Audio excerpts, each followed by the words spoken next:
আমার দিকে তাকান, এই মুখের দিকে তাকান, এটার দিকে তাকান, এদিকে তাকাই তুমি আর কথা বললেন না।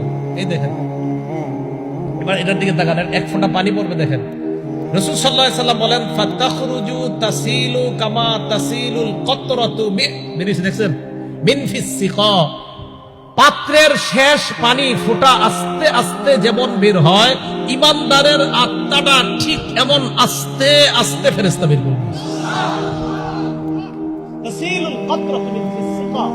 যেইভাবে পাত্র থেকে, পাত্রের মুখ থেকে আস্তে আস্তে বের হয়, এইভাবে বের হয়। বের হওয়ার পর ওলামারা ছাড়া অন্যরা বলবেন, বলেন তো ফেরেশতারা কি নিয়ে আসছে? কাফনের কাপড়, জান্নাতের কাফনের কাপড়।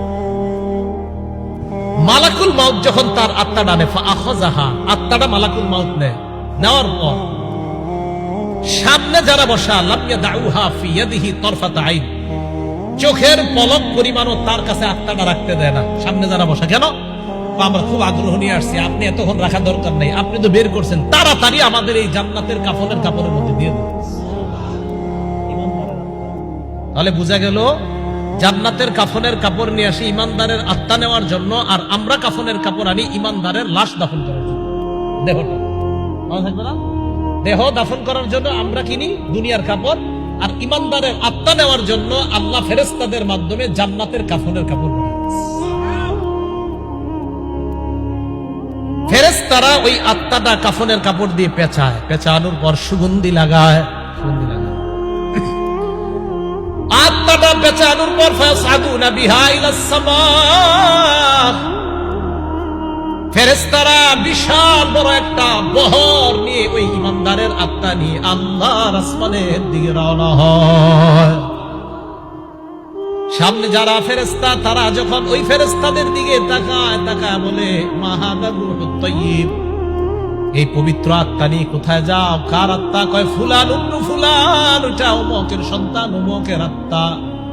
আমার আপনার নামটা যেন আল্লাহ ইমানদার অবস্থায় বলে, বিআসমাইহিল্লাতী কানু ইউসাম্মুনাহু বিহা ফিদ দুনিয়া। তার সুন্দর নামটা বলবে, যে সুন্দর নামে দুনিয়াতে মানুষ তাকে ডাকতো, তাই নাম রাখতেও বড় সতর্কতা। ওই সুন্দর নামটাই বলবে, যেটা আব্দুর রহমানের ছেলে আব্দুল্লাহর আত্মা নিয়ে আল্লাহর কাছে রওনা করছে। এখন ঘটনা আরেকটা বোঝা যায় কি? নবীজি বলেন, ইয়াখরুজু কাআতিয়াবি নাফহাতি মিসকিন বুজিদাত আলাল আরদ, তার আত্মা থেকে এমন সুগন্ধ বের হয়, পুরা পৃথিবীর ফেরেশতাদের নাকে এই সুগন্ধি পৌঁছে যায়। ইমানদারের আত্মা প্রথম আসমানের কাছে যখন যায়, ফাস্তাফতিহুনা, অনুমতি চায়, দরজা খোলেন আসমানের। আসমানের দরজা খুলছে, খোলার পর প্রথম আসমানের যে ফেরেশতা, হাদিসের মধ্যে আসছে, ফায়ুশাইয়ুহু মিন কুল্লি সামাইন মুকাররিবুহা ইলাস সামাইল্লাতী তালিহা, প্রত্যেক আসমানের ফেরেশতা যাদের সামনে দিয়ে ইমানদারের আত্মাটা নিয়ে যায়, ওই ফেরেশতারা তাকে স্বাগত জানাইতে জানাইতে পরের আসমানে পাঠায় দেয়।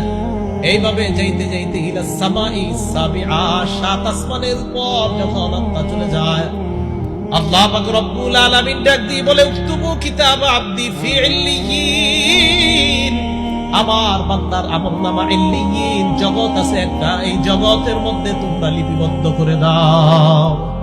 ইল্লিয়িন নামক একটা জগৎ, এখানে বান্দার আমলনামা লিপিবদ্ধ করে দাও। আমার আপনার আমলনামাটা যেন এখানে লিপিবদ্ধ হয়। আল্লাহ বলেন, এক কাজ করো, আইদুহা ইলাল আরদ, আত্মা নিয়ে আবার যাও, জমিনে যাও। আল্লাহ কোথায়? কবরে যাও। ফাতুআদু রূহুহু ফি জাসাদিহি, তার শরীরের মধ্যে তার আত্মাটা ফিরিয়ে দেওয়া হয়। আত্মা ফিরিয়ে দেওয়ার পর ফায়াতিয়ানিহি মালাকান, দুইজন ফেরেশতা তার কাছে আসবে। আসার পর ফায়ুজলিসানিহি ওয়া ফি রিওয়ায়াতিন ফায়ুকঈদানিহি, তাকে বসাবে, বসানোর পর ফায়াসআলানিহি, তাকে প্রশ্ন করবে।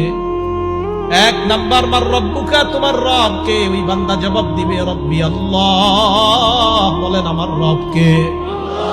আমাদের রব কে? ইন্নাল্লাযীনা ক্বালু রাব্বুনা আল্লাহ, নিশ্চয়ই যারা বলে আমাদের রব আল্লাহ, সুম্মা ইসতাকামু, এই কথার উপর যদি অটল থাকতে পারে, তাতানাজ্জালু আলাইহিমুল মালাইকা, মরণের সময় ফেরেশতারা তার কাছে আইসা বলবে, আল্লাহ তাখাফু, ভয়ের কারণ নাই, ওয়ালা তাহজানু, দুনিয়াতেও ভয় নাই, আখিরাতেও পেরেশানি হতে হবে না, ওয়া আবশিরু বিল জান্নাহ, আরে জান্নাতের সুসংবাদ নাও। ফেরেশতারা জান্নাতের সুসংবাদ জানিয়ে তাকে দুনিয়া থেকে স্বাগত জানাইতে জানাইতে আল্লাহর কাছে নিয়ে